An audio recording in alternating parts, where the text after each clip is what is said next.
Hi everyone, it's Dr. Chiamaka Esther Amife here, and I thought today I want to talk to you about how I keep my career mentor invested in me.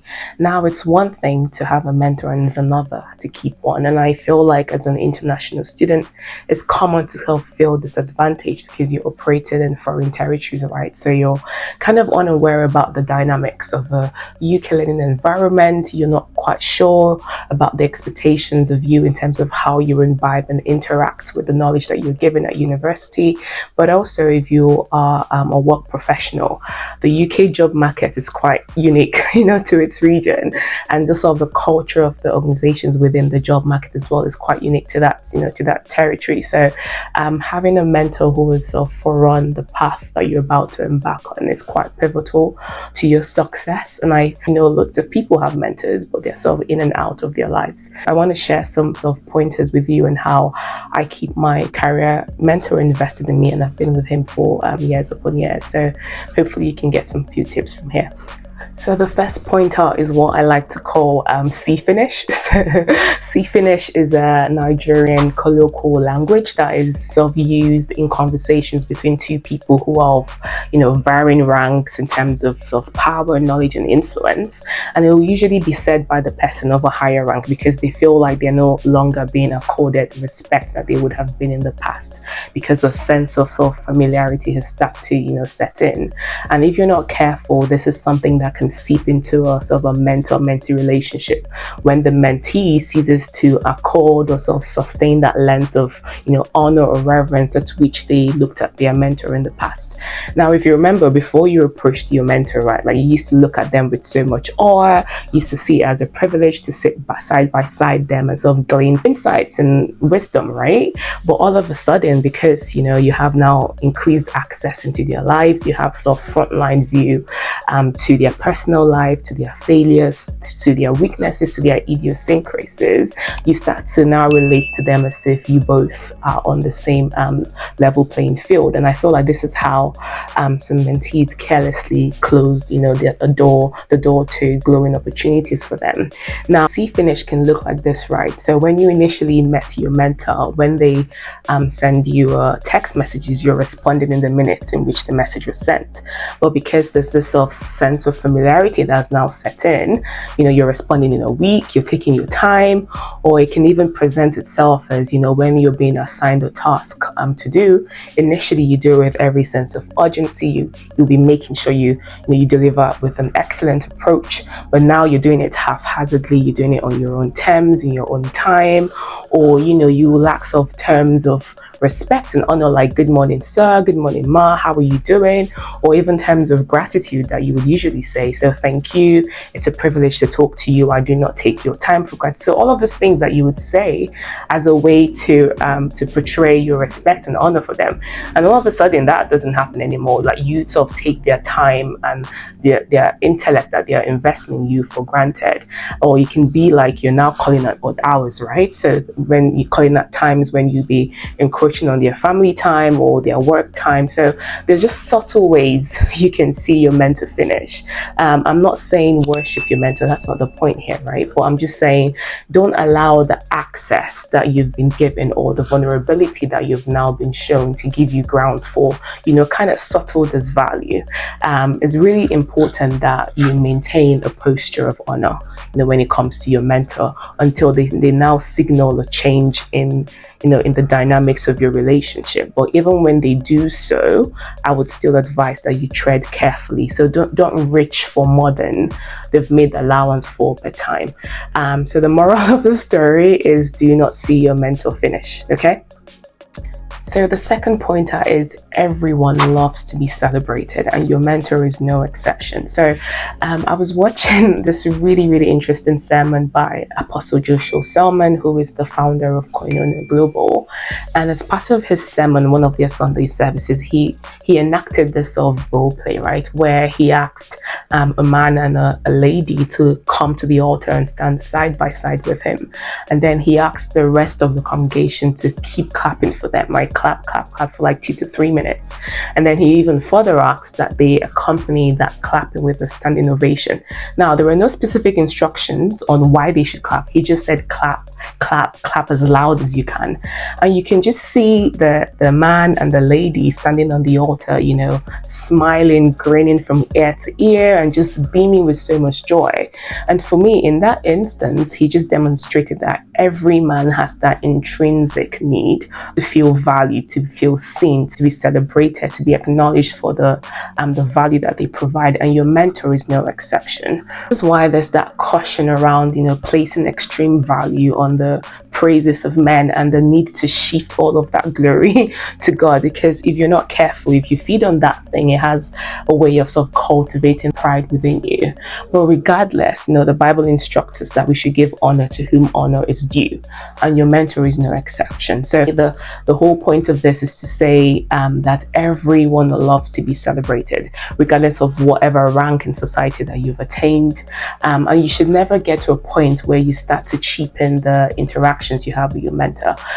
Every instruction, every piece of guidance that you're given, albeit mundane or obvious or so simple, has been birthed, you know, from years or even decades of scars, and the access that you've been given and the opportunity that you have to sort of leverage on their failures, on their mistakes, and the lessons they've learned from that should be something that you view as a rare commodity. One of the ways to celebrate your mentor is to keep reminding them that you're cognizant of the value that they provide and you have so much gratitude for it.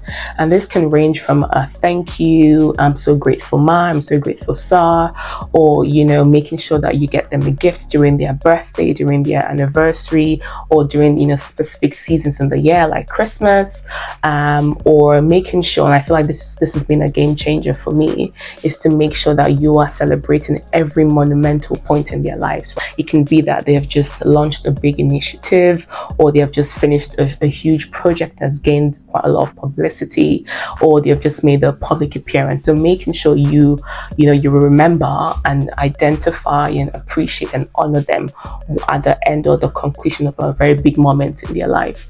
The bottom line is everyone loves to be celebrated, including your mentor. So make it a habit, okay?